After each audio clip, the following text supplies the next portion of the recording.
¿Qué tal? Sean todos bienvenidos a una nueva emisión de Crónicas Invisibles, como cada domingo, pero esta es una emisión especial.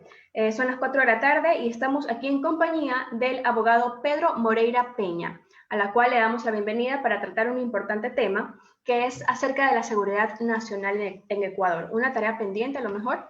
Pero bueno, bienvenido Pedro Moreira a Crónicas Invisibles. Ana Belén, ¿cómo le va? Buenos días, buenas tardes. Muchas gracias por su invitación y pues a las órdenes.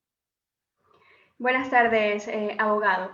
Bien, en todo caso, para poder entrar en materia de una vez, cuéntenos cuál es su perspectiva, ¿no?, acerca de todo lo que se ha vivido en estos últimos meses, en este último año también, hablando del 2020, acerca de la seguridad nacional en Ecuador. Mire, el tema de la seguridad interna de un país va muy estrechamente ligado a dos problemas fundamentales, que son la falta de empleo y la precaria o el precario nivel de educación. Esos dos componentes son fundamentales para que desemboquen en una ola o en una crisis delincuencial. Debemos separar la delincuencia que se da, delincuencia famélica, que se la conoce, que es la delincuencia por la cual las personas que no tienen los medios o el sustento para alimentarse, pues delinquen, como el hurto, el robo a menor escala, cosas así. Luego viene otro tipo de delincuencia, que es la delincuencia de impronta sanguínea. Esas tienen otras explicaciones y tienen otras variaciones, desde luego, que no van ligadas pues al hambre ni a la necesidad económica o de satisfacer necesidades materiales, sino que va y corresponde a otras circunstancias. Entonces, la delincuencia que más se conoce o la delincuencia que provoca más impacto evidentemente es la de impronta sanguínea, por los asesinatos, por los secuestros que terminan en asesinatos, por los femicidios, etcétera, etcétera. Entonces, dentro de todas estas consideraciones respecto a las diversas variantes de la delincuencia, debemos entender que unas ocurren por la falta de trabajo y otras ocurren por estructuras criminales que se introducen o comienzan a incubar en lugares que también están carentes de educación y carentes de trabajo. Esto de acá tiene una explicación diversa. Esto de acá tiene matices diversos. Sin embargo, en mi criterio, todo nace de un tronco común, que es la falta de educación y es la falta de oportunidades de trabajo. Listo. Ahora vamos a remontarnos justamente en el Ecuador pasado, pues, ¿no? Antes existían estos escuadrones, la cual ellos hacían justicia por si al momento de ver algún tipo de delincuencia, algún tipo de vandalismo. ¿Usted cree que esto es necesario en Ecuador? ¿Cree que eso generaba más violencia? ¿Está ético, está correctamente ejecutado o no? Mire, me parece, si la memoria no me es ingrata, que Gandhi dijo que ojo por ojo y nos quedamos ciegos. El problema es que el que un grupo de personas detenten la facultad de tomar la vida de otra o ejercer la venganza privada en contra de otras, que se lo merezcan o no se lo merezcan, esa no es la discusión, genera un problema respecto a esas personas justicieras que se creen por encima de la sociedad y se creen por encima del bien y el mal. Y tómelo en un ejemplo muy sencillo. Si usted a un grupo de personas le da la facultad de administrar un club o le da la facultad de administrar una sociedad, ese grupo de personas que no tienen la cabeza bien puesta, pues comienzan a tomar decisiones que cuando no eran los administradores, no las tenían. El darle a uno, a cinco, a 10, a los que sean, la facultad de ellos tomar la decisión, de ellos ser justicieros y verdugos, de ellos ser jueces y verdugos, pues lastimosamente, si que no está preparado estructuralmente para poder asumir esta situación, va a provocar o va a generar más delincuencia y va a granjear mayor impunidad.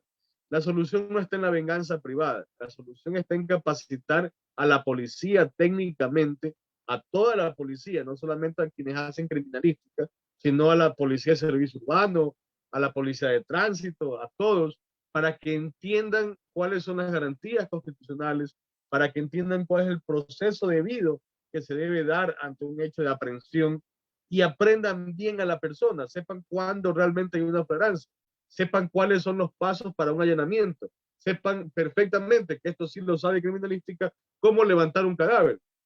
Pero cuando la policía falla en cosas muy básicas, llevan un proceso a un juez o a un fiscal ya diminuto, ya con errores, y eso termina finalmente en que o no se puede acusar a la persona procesada o el juez, siendo garante del debido proceso, deba dejarle en libertad o deba ratificar su estado de inocencia, pese a que en el mundo real sea culpable. Porque en el mundo de la verdad o en el mundo real puede ser culpable, pero si procesalmente, si jurídicamente no se ha logrado destruir su estado de inocencia, pues no pueden sentenciarlo los juzgados y los tribunales, porque de hacerlo sería también cometer una injusticia o cometer un delito. Ahora, ¿qué pasa con estos casos, abogado, que al momento de ejecutar al delincuente, ¿no? Que esté haciendo cualquier tipo de acto ilícito, sea una violación, sea un robo, etcétera? Sin embargo, vemos que meses después, al menos aquí en Ecuador, él sale en libertad o esa persona sale libre. ¿Qué pasa con esos casos que para la familia o para familias verídicamente para ellos son una impunidad, que es su caso? ¿Por qué pasa este tipo de acontecimientos o de escenarios? Casualmente por las razones que le exponía, porque hay momentos en que no se levantan bien los indicios o no se hace el procedimiento adecuado, o la detención no es legal, o hay alguna torpeza en el mecanismo, en el procedimiento. También existe, desde luego, la posibilidad y el escenario donde a los fiscales o a los jueces de alguna forma los convenzan y cambien lo que en la realidad sucede. No me voy a alejar de esa realidad que es palpable. Pero mi rol aquí en esta entrevista está hablar desde lo práctico y hablar desde lo técnico, porque no todo ocurre por un manto de corrupción. Usted debe recordar hace unos meses atrás, quizás un poco más de un año, el caso de un señor que vestido de policía encuentra a un ladrón que le había robado hace pocos minutos a la mujer, a la esposa, creo que fue en Quevedo, y lo cogió en el suelo, lo maniató, lo inmovilizó, lo pateó, lo trató mal. Lo lesionó el policía vestido de policía a este señor. Luego fue condecorado el policía, de que el policía del año, que un gran procedimiento, que no sé qué.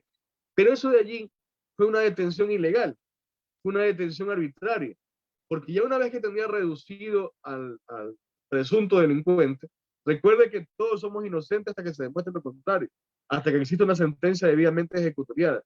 Entonces, si lo cogió en el suelo, si ya lo tenía inmóvil, el haberlo pateado, el haberlo golpeado, es un exceso de poder, es volver tortuosa la detención y respetando las garantías de la detención.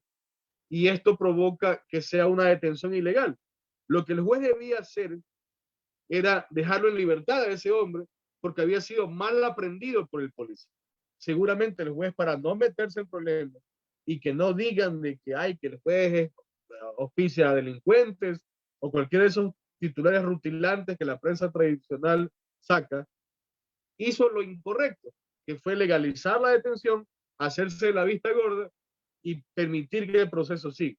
Pero en algún momento del proceso, si ese señor, presuntamente el ladrón, tenía un buen abogado, iba a salir, porque el proceso comenzó viciado, porque se violaron las garantías de ese fulano ladrón.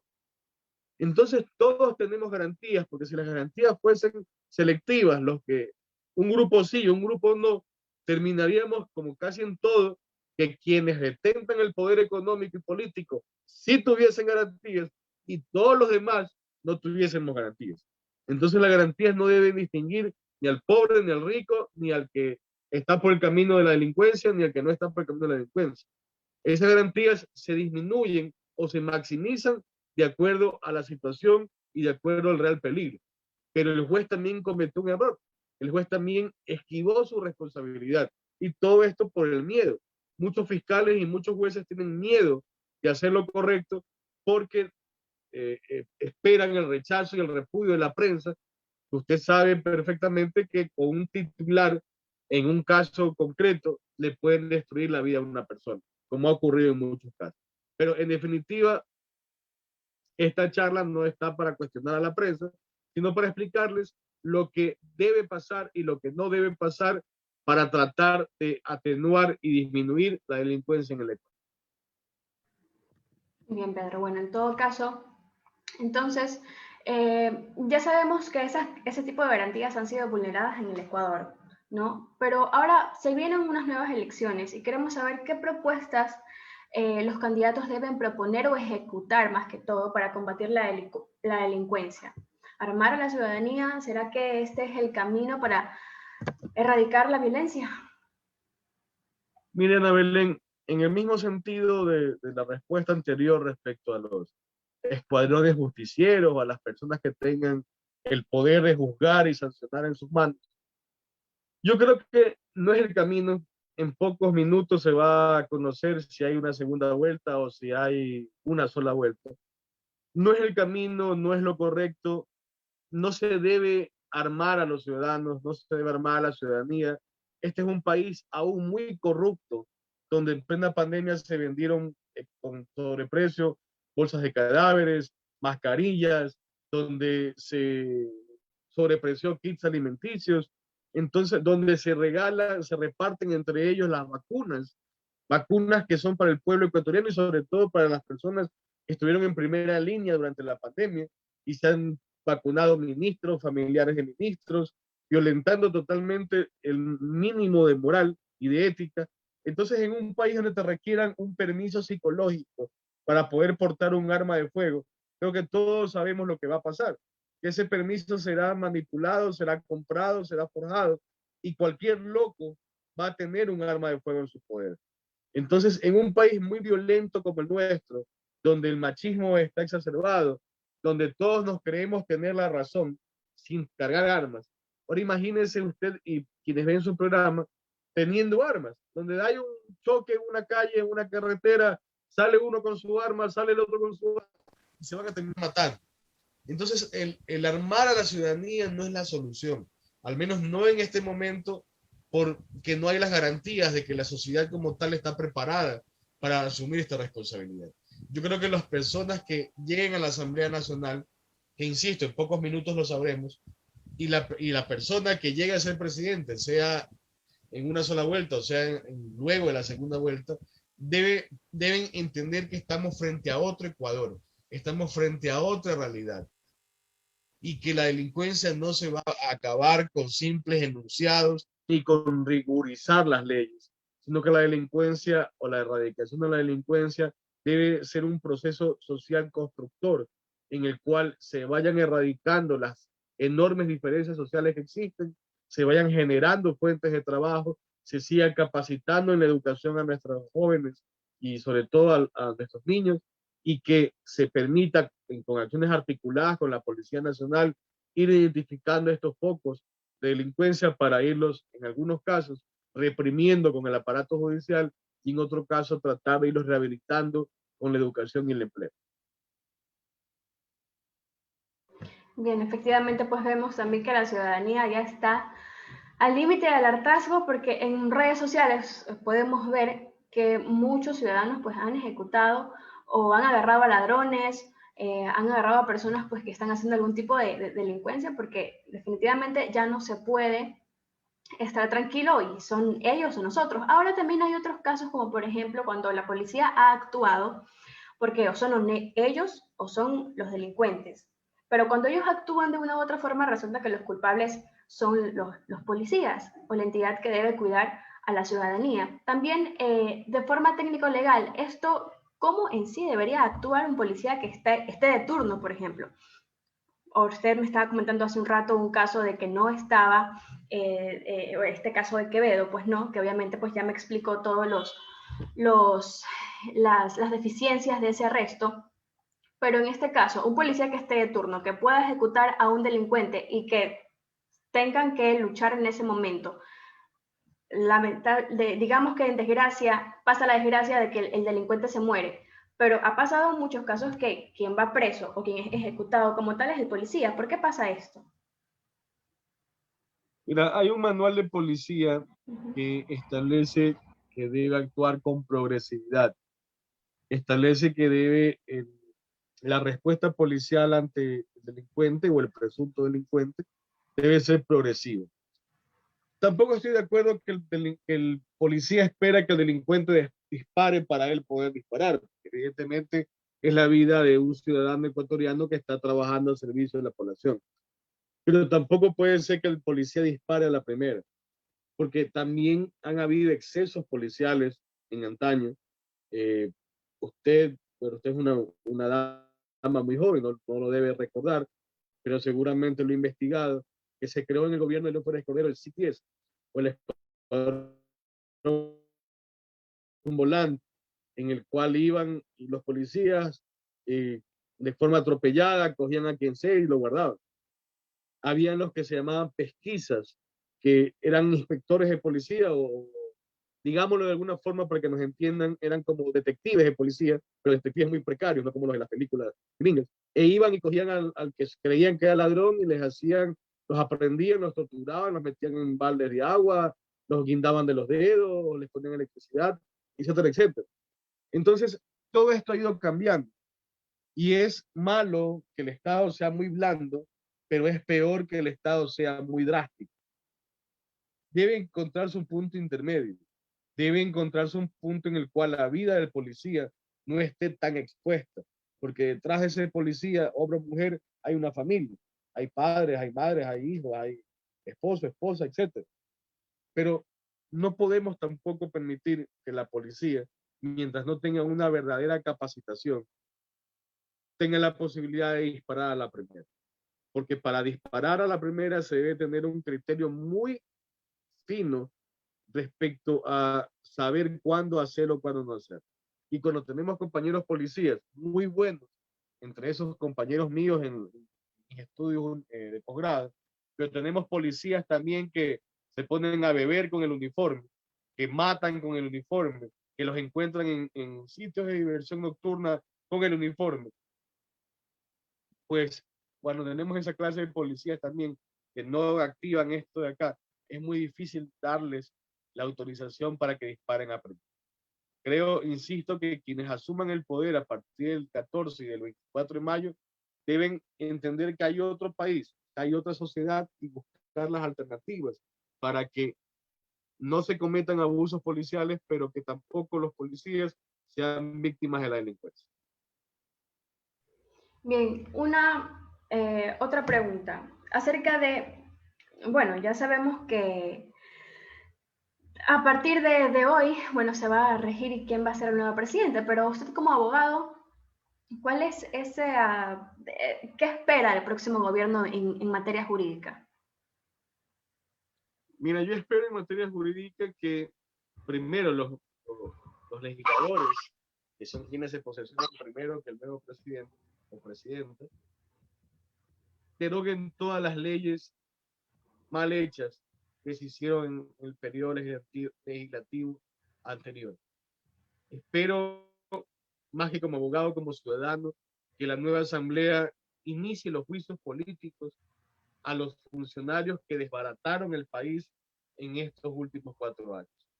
Espero que se inicie una verdadera fiscalización y se fiscalicen todos los actos del poder que se hicieron en estos últimos 4 años.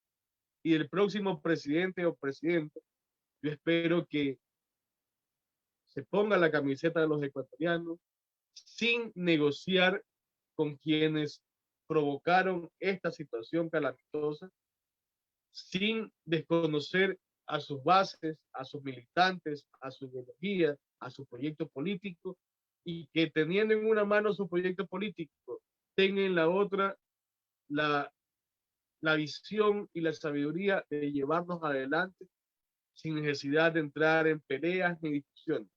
El presidente debe hacer su trabajo, que sean las autoridades de control, primero la asamblea con el poder fiscalizador y los juicios políticos, luego las autoridades de control que puedan quedar o puedan ser elegidas nuevamente, quienes tengan que hacer lo que tengan que hacer, El presidente debe dedicarse a gobernar, debe dedicarse a sacarnos adelante y en el menor tiempo posible rever toda esta situación tremendamente calamitosa en la que nos dejó el gobierno del presidente Moreno. Bien, por último, ¿cree usted que el Ecuador se violan los derechos humanos? Todos los días y a cada instante se violan los derechos humanos en el Ecuador, lastimosamente. Hay grupos muy activos tratando de denunciarlos, tratando de evitarlos, pero desde el momento que un juez, como en el caso que le puse de Quevedo, legaliza una detención que a todas luces es ilegal, es una violación a los derechos humanos. No solamente es una violación a los derechos humanos de esa persona que fue ilegalmente detenida, es una violación a los derechos humanos de todos, porque parafraseando lo que decía Martin Luther King, cuando hay un acto de injusticia en alguna parte, es una amenaza para la justicia en todas partes. Listo. En todo caso, como siempre, terminamos con la pregunta del enunciado, pues, ¿no? Es una tarea pendiente que se tiene en Ecuador, la seguridad nacional, abogado. No la escuché muy bien, Anita, por favor, ¿me puede repetir? Sí, es una tarea pendiente la seguridad nacional aquí en Ecuador. Mire, la seguridad nacional se divide entre seguridad interna y externa. En cuanto a la seguridad externa, también estamos mal. Recién hubo un barco de bandera china pescando en tierras ecuatorianas y se hizo absolutamente nada. En seguridad interna, pues ni hablar, la delincuencia está a flor de piel por las diversas situaciones que conversamos al inicio de la entrevista. Pues, y yo creo que mucho depende de esto del gobierno que se tiene. Un gobierno que no tiene un norte, un gobierno que no nos garantiza nada. Entonces, como le decía, yo espero que a partir del 24 de mayo, con un nuevo gobierno, se tengan más claras las cosas y se pueda saber, tener la certeza de que el presidente está trabajando para el pueblo. Listo. Por último, una última pregunta acá de la audiencia que nos comenta. ¿Quieres una reflexión para la población de cómo actuar y pensar respecto a la seguridad nacional? Mire, cómo actuar y pensar, yo no le puedo decir a la población cómo hacer, pero sí le puedo decir cómo yo actúo y cómo yo pienso. Yo creo que la única forma de que las cosas sucedan es haciéndolas uno mismo. Y existen mecanismos de participación ciudadana que permiten al pueblo, a la ciudadanía, participar en las decisiones del Estado. Lo que hay que hacer es tomar más interés en aquello, a través de las actividades gremiales, de las actividades sociales, de las actividades barriales. Se puede acceder al Consejo de Participación Ciudadana y se pueden proponer situaciones, se puede dejar de ser enunciativo para ser propositivo. Y es lo que le falta al Ecuador, que la ciudadanía se interese en hacer las cosas y no solamente ser estadistas de Facebook o estadistas de Twitter, sino de ir y hacer lo que se tiene que hacer. Él es el abogado Pedro Moreira, abogado por la Universidad de Guayaquil, especialista también en ciencias penales y criminológicas por la Universidad de Guayaquil. Es magíster en criminalística y ciencias forenses por la Universidad Espíritu Santo y es docente universitario en Derecho Procesal Penal y Procesal Constitucional. En todo caso, le agradecemos también a Pedro Moreira una vez más por estar acá y compartir con nosotros en Crónicas Invisibles. Pedro, muchas gracias por acompañarnos. Muchas gracias a usted, Rebelén. Si ya votó, espero que haya votado por los adecuados y si no votó, está en tiempo de elegir a la mejor opción. Muchas gracias por la invitación, quedo a sus órdenes, pues, y en una nueva oportunidad espero estar con usted. Igualmente. Hasta